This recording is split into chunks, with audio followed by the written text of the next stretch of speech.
한번 더 합시다. 이 땅에 희년을 오게 하자. 희년이란 얘기가 무슨 얘기인가 하면은 이거는 레위기서에 나와 있는 말씀이에요. 레위기서 25장에 보면은 이 희년은 한번 띄워볼래요? 25장 10절 말씀에 보면은 이런 말씀이 있습니다. 자, 한번 읽어보겠습니다. 시작. 너희는 50년째 해를 거룩하게 하여 그 땅에 있는 모든 주민을 위하여 자유를 공포하라. 이 해는 너희에게 희년이니 너희는 각각 자기의 소유지로 돌아가며 각각 자기의 가족에게로 돌아갈지며 그 50년째 해는 너희의 희년이니 너희는 파종하지 말며 스스로 나는 것을 거두지 말며 가꾸지 아니한 포도를 거두지 말라. 이는 희년이니 너희에게 거룩함이니라. 너희는 밭의 소출을 먹으리라. 아멘. 그러니까 나머지는 읽어보면 돼요. 자, 이 말씀에 이 희년이란 제도가 있어요. 구약에.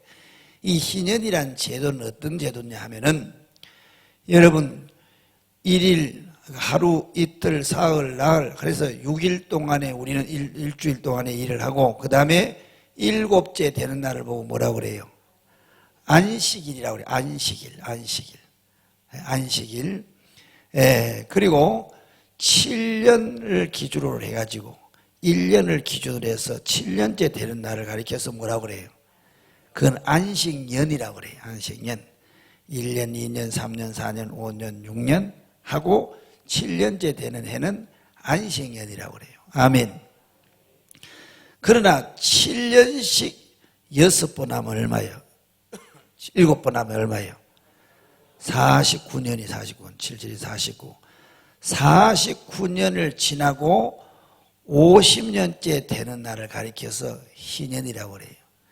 이 희년은 모든 자연이나 인간 제도에 있어서 다 자기 자리로 돌아가는 거예요. 원래 창조의 자리, 하나님이 천지를 창조하실 때에 창조하신 그 원리, 그러니까 원초적인 자리로 다 돌아가는 거예요. 그래서 여러분 노예들이나 이렇게 머슴으로 살던 사람들은 그 희년을 기다리면서 고통과 어려운 가운데서 그 희년을 소망 삼아 살아가요. 그리고 희년이 되면 모든 것을 다 제자리로 더 돌려줘야 되는 거예요. 농토도 마찬가지고 그 다음에 노예들도 다 자기 집으로 돌아가는 거예요. 잘 들어보세요. 그래서 이스라엘 사람들은 50년이 될 때까지 노예들은 그날이 그렇게 기다려지는 거예요. 땅을 잃어버린 사람도 억울하게 땅이 뺏긴 사람들도 그날이 기다려지는 거예요. 50년의 소망을 두고 사는 거예요. 그런데 여러분 대부분 보면 노예는 어떻게 해서 생겨요? 노예는 전쟁이라든가 부모가 빚을 져가지고 여러분 그 빚으로 여러분 남의 집에 노예로 팔려간다든가 그 다음에 그냥 여러 가지 이제 그 부모가 노예이기 때문에 부모가 노예면은 그 자식도 뭐예요? 노예란 말이야. 그래서 억울하잖아. 그러니까 노예는 자식을 낳아도 그 자식도 주인 거란 말이야. 얼마나 비참해. 그러니까 자기는 아무런 뭐 실수하거나 뭐 이렇게 뭐 노력 한번 해보지도 못하고 노예의 부모를 만나서 노예가 되어버렸단 말이야. 얼마나 억울하겠어. 그러면은 평생을 노예로 살아간다고 생각을 해봐요. 자식을 낳아도 결혼을 해도 또 노예니까. 그래서 하나님이 이스라엘의 제도를 통하여서 50년 희년이 되면은 모든 인간이나 짐승이나 모든 토지나 전부 제자리로 돌아가는 거예요. 그래서 이스라엘 백성들의 노예들은 얼마나 그 시간이 기다려지는지 몰라. 그런데 예수님이 이 땅에 오셔서 예수님이 이 세상에 오셔서 예수님이 첫 번째 사역을 할 때에 공생에 33년 가운데 30살이 되고 40일 동안 금식 기도하시고 난 다음에 마귀로부터 시험을 받고 그 다음에 예수님이 하나님의 나라를 위하여 공적인 일을 시작할 때에 이 세상을 향하여서 첫 번째 메시지가 오늘 이 본문 말씀이란 말이에요. 세상을 향하여서 나는 하나님 나라의 왕이다, 이런 뜻입니다. 나는 하나님 나라의 왕인데 이 세상에 사단의 나라에 와가지고 예수님이 뭘 하느냐고 하면은 세상을 향하여서 여기 온 목적을 이야기하는 거예요. 내가 하나님 나라 왕이 이스라엘의 왕이 이 땅에 내가 왜 왔느냐, 이 땅에 온 그 이유를 오늘 여기 밝히고 있단 말이에요. 아멘. 그런데 그럼 네가 이스라엘의 왕이고 하나님 나라의 왕이라는 증거가 뭐냐? 그랬을 때에 그것에 대한 증거는 내가 이 땅에 와서 이 일을 할 것을 미리 800년 전에 이사야 선지자가 내가 이 땅에 와서 이 일을 할 것을 이사야 선지자를 통해서 말씀을 했는데 그 이사야 선지자의 말을 인용을 하는 거예요. 이사야 성경 61장 말씀을 한번 찾아서 읽어보겠습니다. 61장입니다. 주 여호와의 영이 내게 내리셨으니 이는 여호와께서 내게 기름을 부어사 가난한 자에게 아름다운 소식을 전하게 하려 하심이라.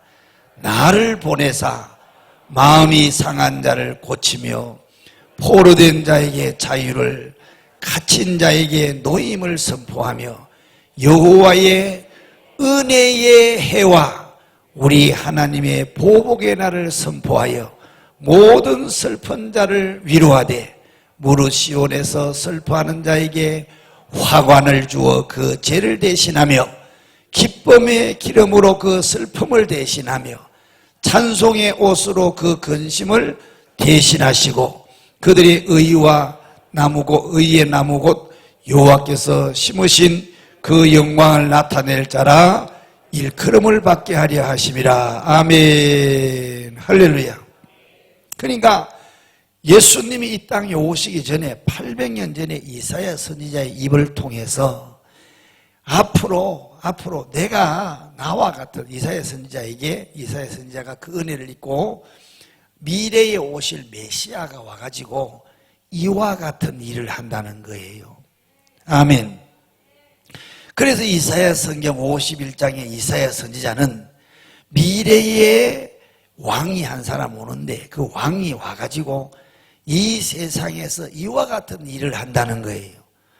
그렇게 예언을 해놨는데 예수님이 이 땅에 와서 공생애를 시작하면서 그 이사야가 말한 그 이사야 성경 61장 1절에서 3절 말씀을 인용을 하면서 이 세상의 공생애를 시작하면 첫 번째 일을 업무를 보면서 예수님이 내가 이 땅에 온 것은 하면서 이사야 선지자가 예언하는 그 말을 하는 거예요.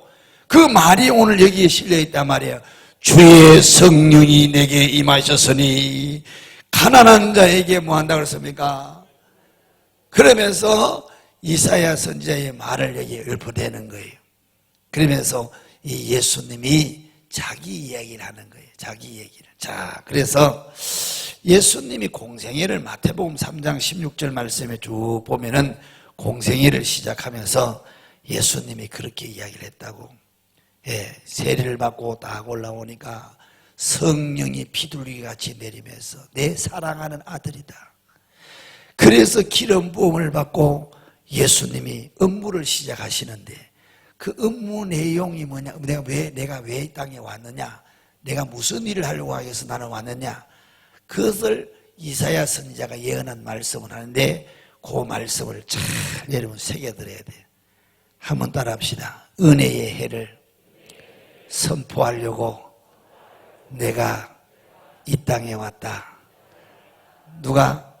예수가. 은혜의 해가 뭐라고 그랬습니까? 희년을 말하는 거예요. 희년.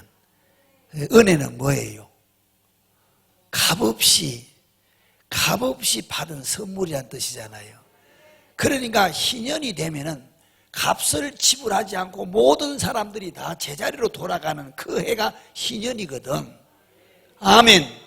그러니까 예수님이 값없이 온 인류를 향하여서 뭘 주러 왔다? 선물을 주러 왔다는 거예요. 무슨 선물을 주러 왔느냐? 그 첫 번째가 여기 말씀을 한 이 내용이에요. 포로된 자에게 자유를 주기 왔다는 거예요. 그런데 온 인류를 향하여서 포로된 자에게 자유를 주러 왔다는데 포로된 자가 있어야지. 유대인들은 지금 자기들이 포로가 되어 있다는 사실은 육으로 생각한 거예요. 로마의 식민지 생활하고 있으니까 아하, 우리를 해방시키려고 어디에서? 로마에서 해방시키려고 우리를 구원하시려고 저분이 오셨구나, 이렇게 기대를 한 거예요. 그게 항상 사람들은 자기 눈높이만큼 육으로 생각하는 거예요. 하나님은 육보다도 더 소중한 것이 본질이 영입니다. 영.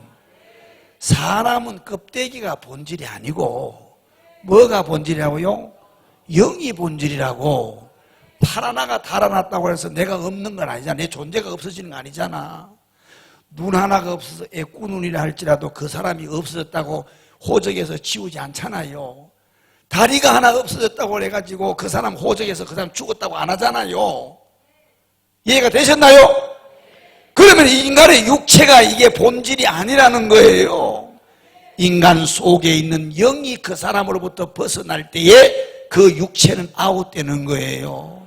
그래서 본질이 영이란 말이야. 영이 인간의 본질이고 인간의 소중한 생명인 거예요. 근데 우리는 진짜 소중한 걸 생각 안 하잖아요. 진짜 본질에 대해서는 방치해 두시잖아요.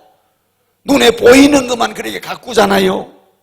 그러니까 우리의 삶이 계속 채워도 채워지지 않고 우리 속에 이 갈등과 목마름은 날이 갈수록 더한 거야. 이해가 되셨나요? 인간의 본질은 속 사람입니다. 보석을 빛내기 위해서 함이 필요한 것처럼, 아멘, 우리 껍데기는 사실은 속에 있는 속 사람을 보호하기 위해서 있는 거야. 그런데 사람들은요, 죄를 짓고 난 인간은 이 속 사람에 대한 관심은 없어. 왜냐하면 이 기능이 죽었기 때문에. 그러니까 이 육체가 끄는 대로 사는 거예요. 느낀 대로, 보는 대로, 들은 대로. 이 불완전한 것을 붙잡고 사니까 인간이 계속 실패를 거듭하고 그 실패의 선잔을 또 마시면서 인간은 괴로워한단 말이야. 그래서 인간의 본질인 여러분 속 사람을 자유케 하려고, 아멘, 그 속 사람이 자유하게 되면은 그 사람도 자유하게 돼 있어요. 믿습니까? 속 사람이 딱 반듯하게 균형을 잡으면은 그 사람을 통해서 환경이 새로워지는 거예요. 사람이 정신세계가 망가지면요, 껍데기는 아무리 채워줘도 그거는 다 망가지게 되어 있습니다. 그러나 정신이 바짝 제대로 제정신을 차리고 균형이 잡히면요, 그런 청년, 그런 사람은요, 환경을 만들어 가요.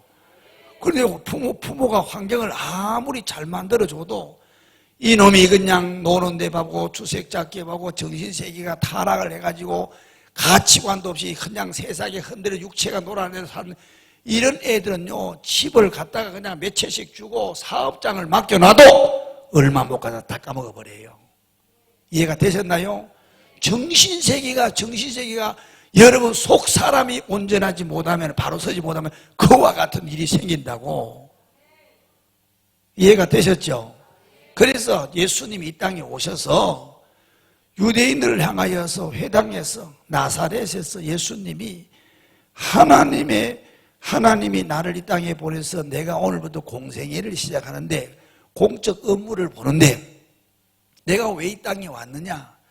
은혜의 해를 선포하기 위해서 왔다는 거예요. 은혜의 해를 주기 위해서 왔다는 거예요. 그러면 은혜라는 것은 조금 전에도 말씀을 드렸으면 값없이 받은 선물이란 뜻이란 말이야. 공짜로. 아멘. 그래서 좀 전에 이스라엘의 제도를 제가 설명을 드렸잖아요. 제도가 희년이란 제도가 어떤 제도인지를 설명을 드렸잖아. 그런 것처럼 온 인류에게 이 희년을 선사하기 위해서 나는 오늘부터 일한다. 아멘. 그 말씀이란 말이에요. 이해가 되셨어요? 그러면은 그 희년이라는 그 희년이 뭐냐면 첫 번째가 예수님이 희년이라고 했는데 그 어디에서부터 우리를 이렇게 희년을 만들어주느냐? 여기 말한 것처럼 포로된 자를 어떻게 한다고요? 자유롭게 같이 포로돼 가지고 붙잡혀 가지고 꽁꽁 묶인 사람을 자유케 하기 위해서 내가 왔다는 거예요. 아멘. 이해가 되셨어요? 근데 유대인들은 지금 자기들이 지금 어디에 있어요? 로마로부터 지금 뭘 하고 있는 거예요? 식민지 생활을 하고 있으니까 우리를 이 로마로부터 해방시키기 위해 세속된 이 나라로부터 해방시키기 위해서 예수님이 오셨구나 이렇게 생각을 했는데 예수님은 그보다 더 중요하고 본질적인 온 인류가 지금 묶여있는 데서부터 자유케 하시려고 해방시켜 주시려고 희년을 주시려고 예수님이 오셨단 말이에요. 이해가 되셨어요? 한번 따라 합시다. 포로된 자에게 자유를 주시기 위해서 주님이 오셨다는 거예요.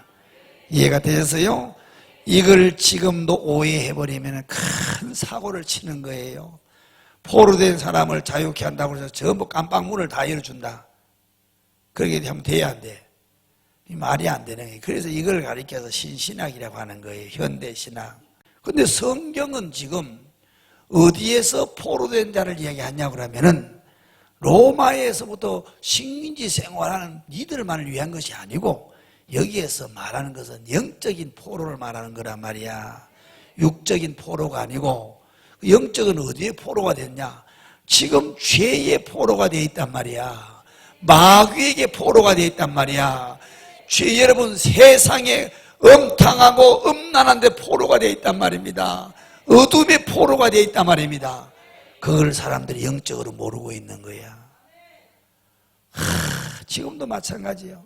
사람들이 막 괴로워하고 그러는데 왜 괴로워하냐? 죄 때문에 괴로워하는 거예요. 그 원인을 내가 수도 없이 이야기를 했잖아. 근데 거기에 대한 관심이 없어. 나는 차가 없기 때문에 그런가 봐. 빚을 내가 차를 한 대 샀어. 차를 가졌는데도 불구하고 그것이 해결이 안 돼. 이 착각을 하는 거예요. 사람들이 사막에서 제일 무서운 것이 뭐냐? 신기루입니다.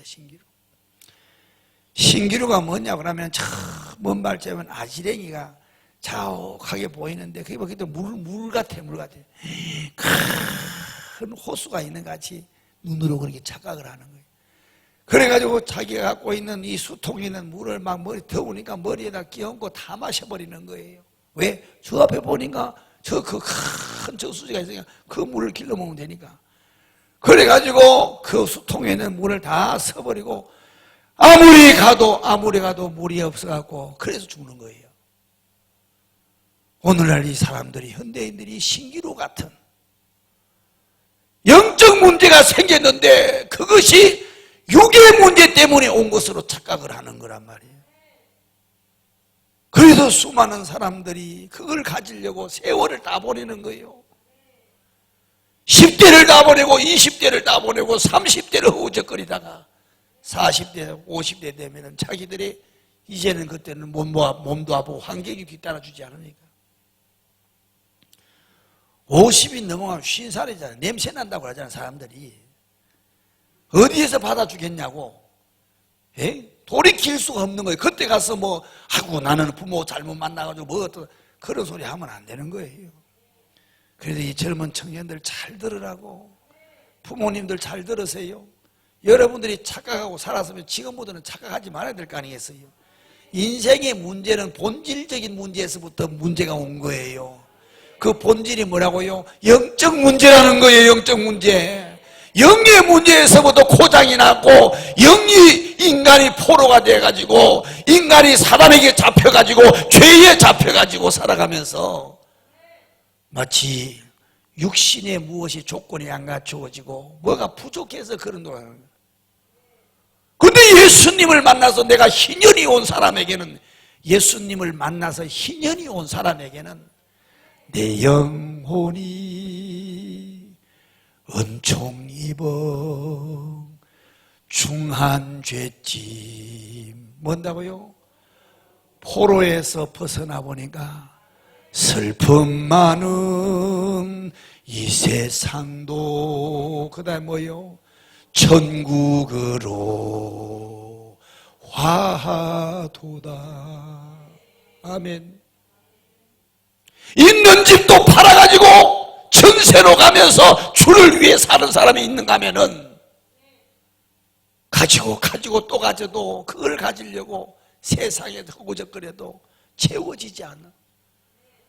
주님을 만나가지고 있는 것도 줄였는데도 불구하고 너무너무 행복해하는 거예요.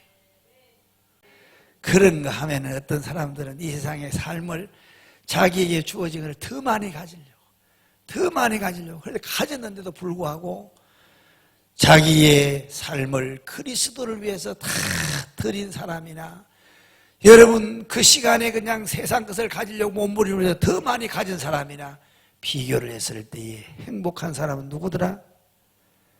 예? 누가 행복했냐? 누가 행복했냐? 누가 더 자유했냐? 바로 주님을 위하여서 주님으로부터 희년이 임한 사람에게, 그런 사람들에게 자유와 기쁨이 있더라는 거예요. 이해가 되셨어요? 그 예수님이 있는 곳에는 그곳이 천국이 되는 거예요. 너무너무 행복한 거예요. 너무너무 충만한 거예요.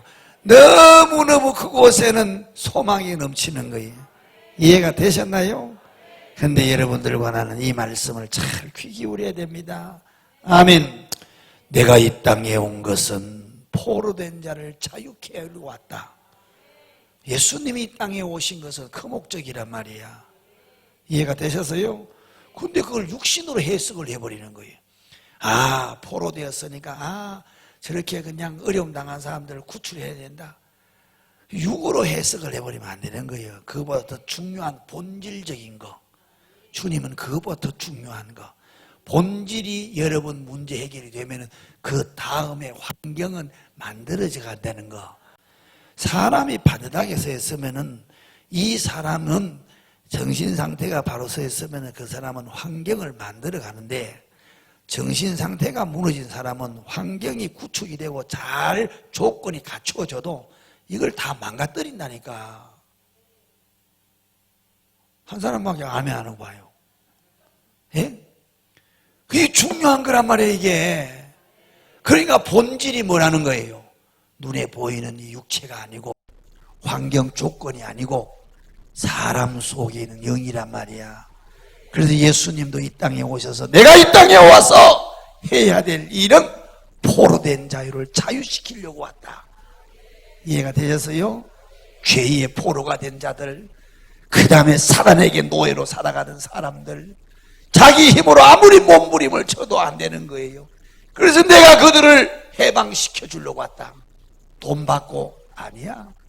그래서 예수님이 수고하고 무거운 짐진 자들아 다 내게로 오라. 내가 너희들을 쉬게 해줄게. 뭘 받고? 대가를 받고 아니야. 공짜야. 그걸 가리켜서 은혜라고 이야기하는 거예요. 그래서 예수님이 은혜의 해를 선포하기 위해서 왔다는 거예요. 희년을 주기 위해서 왔다는 거예요. 아멘. 아멘. 그래서 두 번째로 예수님이 뭐라냐, 여러분 잘 아는 말씀이잖아. 두 번째는 뭐라고 그랬습니까? 눈먼 자에게, 내가 이 땅에 온 것은 포로되고 눈이 멀었다는 거예요. 사람들이 지금 눈이 멀어가지고 볼 걸 못 보는 거예요. 봐야 될 것을 못 보고 보지 말아야 될 것을 보는 거예요. 남의 흉은 볼 줄 아는데 남의 그 똑같은 사람인데 불구하고 좋은 점은 안 보이는 거예요. 왜 그럴까? 한 사람인데도 불구하고 항상 빛과 또 뭐예요? 어둠이 있단 말이에요. 좋은 점도 있고 나쁜 점도 있고 실수한 점도 있고 그 다음에 실수하는 성공한 케이스도 있단 말이에요. 근데 내 눈에는 자꾸 뭘 보인다고? 허물만 보인다. 이 고쳐야 되는 거예요. 눈먼 자를 뭐한다? 다시 보게 한다는 거예요. 신령한 세계를 보게 하고 가치 있는 것을 보게 하고 은혜로운 것을 보게 하고 본질적인 것을 보게 하고 하나님의 세계를 보게 하는 거예요. 더러운 것을 보지 말게 말입니다. 이해가 되셨어요? 그래서 예수님이 이 땅에 와서 그걸 고쳐주려고 왔다는 거예요. 눈이 먼 사람들에게 안약을 발라서 눈을 고쳐주려고 왔다는 거예요. 예수님이 오신 목적을 잘 기억하셔야 됩니다. 그래서 예수님이 하신 목적에 내가 딱 들어가게 되면은 일이 되게 돼 있는데, 예수님이 오신 목적하고 나하고 반대로 살면은 이런 일대로 하면서 시간은 시간대로 보내면서 결과는 안 나오는 거라. 자, 한번 따라 합시다. 내가 온 것은 눈먼 자에게 다시 보게 해주려고 왔다. 알겠죠? 요한계시록 3장 말씀 라오디게아 교회 얘기를 여러분들이 꼭 집에 가서 한번 읽어보세요. 라오디게아 교회 성도들에게 너희들이 눈을 멀었지만 눈이 먼 것을 이 라오디게아가 모르는 거예요. 공고함도 모르고 가련한 것도 모르고 눈 멀어서 자기가 벗은 줄도 모르고 그냥 다니는. 예. 그래서 너는 안약을 사서 눈에 발라서 눈병 난 것을 낫게 해라. 그 예수님을 발라야 된다고. 예수님을. 은혜를 여러분들이 먹어야 여러분 눈이 열리는 거예요. 그러지 못하면 지저분한 것만 보이는 거예요. 더러운 것만 보이는 거예요. 항상 어두운 것만 보이는 거예요. 볼 것을 볼 수 있는 그런 눈을 가질 수 있기를 축복합니다. 그것은 누구를 만날 때만, 예수님을 만날 때만 치료가 가능하다는 거. 예수님은 희년을 주기 위해 오셨기 때문에, 예수님은 희년을 주기 위해서 오셨기 때문에. 이해가 되셨어요? 마지막으로 여기 말씀을 보니까 예수님이 뭐라고 그랬습니까? 눈먼 자를 다시 보게 해주고, 그 다음에 뭐라 했습니까? 눌린 자. 예수님이 오신 목적이란 말이에요. 이게 예수님이 오신 목적이 다른 곳으로 온 게 아니란 말입니다. 한번 따라합시다. 눌린 자를 자유롭게 하고, 눌린 사람들을 자유를 주시려고 예수님이 오셨대요. 아멘. 여기 눌려있는 것은 어디에 눌려있는 거예요? 예? 영적인 눌림을 말하는 거예요. 이해가 되셨나요? 영적으로 눌려서 답답한데 그것이 뭔가 자기는 뭔가 조건이 안 갖춰져 이렇게 착각을 하는 거예요. 착각. 신기루를 보고 착각한 것처럼 사람들이 착각을 하는 거예요. 근데 성경은 그게 아니라고 주님이 가르쳐요. 그거는 아니고 영적인 문제에서부터 네가 지금 눌려 있는 것이다. 그곳에서부터 벗어날 수 있는 것은 누굴 만나야? 내가 그걸 해결해 주기 위해서 왔다. 그래서 예수님이 이 땅에 온 이유란 말이에요. 죄에 빠져 헤매이다가 그 다음 뭐요? 지쳐버린 나의 마음은, 그래가지고 슬픔에서 허우적거리고 방황하는데 주님이 내게 찾아와서 나를 따르라 그러죠. 내게로 돌아오라 그러죠. 내가 너를 희년을 줄게. 내가 너에게 희년의 선물을 줄게. 이 진리의 말씀이 오늘 여러분들의 가슴 속에 있기를 축복합니다. 이 말씀이 내 안에 있어야 되는 거예요. 아멘. 할렐루야. 그래서 예수가 우리 속에 오면은 희년이 되는 거예요. 희년. 자유하는 거예요. 알겠어요? 모든 게 다 희년이야. 이걸 모르고 되면 그냥 벌벌벌 떨면서 말입니다. 벌벌벌 떨면서. 아이고, 인간이 그렇게 살고 있다고. 그러니까 이 자유함이라는 것은요, 이 예수님 만나면 그것이 다 해방된다니까. 이해가 되셨나요? 여러분들도 좀 자유할 수 있기를 축복합니다. 따라합시다. 예수님만이 인류의 희년이다. 믿습니까? 그렇다고 한다면 여러분들이 세상에 있는 저 영혼들을 향하여서 희년을 주어야 될 줄 믿습니다. 그래서 제가 오늘 이 말씀의 제목을 이 땅에 희년을 오게 하자. 아멘. 저렇게 벌벌 떠는 저 사람들에게 뭘 얘기했어? 저들에게 희년을 전해서 이 세상의 민족의 복음화가 이루어져야 이게 진정한 희년이란 말이야. 희년. 자유의 나라가 된다고. 이해가 되셨나요? 따라합시다. 이 땅에 뭘 오게 하자? 희년을 오게 하자. 아멘. 다른 말로 이야기하면은 예수 한국을 만들자 말이야. 이해가 되셨어요? 밥 먹고 뭘 하는입니까? 돈 벌어서 뭘 해요? 살아봤자 먹고 나면 똥 되는 거. 의미가 있게 살아야지. 예수님이 이 땅에 오셨을 때 분명한 목적이 있었던 것처럼 우리가 예수 믿고 구원받고 하늘나라를 선물로 받고 유업을 받았으면 이 땅에서 해야 될 몫이 뭐냐면은 나와 같이 소망도 없고 절망 가운데 살아가는 저들을 향하여서 희년을 줘야지, 희년을 넓혀가야지. 이것을 오늘 여러분들과 내가 여러분 다 공유할 수 있는 언어로 이야기한다고 하면 바로 예수 한국 만드는 거예요. 예수. 모든 사람들에게 다 예수가 있게 만들란 말이야. 그러면 그들에게 희년이 오고 그들이 진정한 자유를 얻게 되고, 믿습니까? 그게 바로 생명이라는 사실을 잊지 않기를 주의 이름으로 축복합니다.